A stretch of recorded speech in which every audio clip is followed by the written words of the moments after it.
Mooncakes, mooncakes, mooncakes is the order of the day because tomorrow is the Mid-Autumn Festival. And so Principal Dietitian Bibi Chia has come up with some very nutritious mooncakes. So this is a homemade red bean paste wrapped inside a snow skin.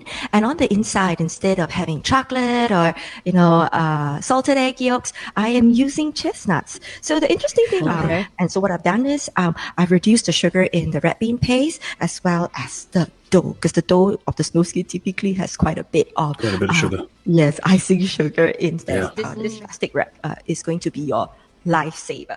That's a very large box of plastic cling wrap. Yeah. This fruit is not only high in vitamin C, but because it's low in GI, it could also be enjoyed in moderation by people with diabetes. It's a yam. Yes, that's right. It's a taro or yam. It looks like wow, that's amazing.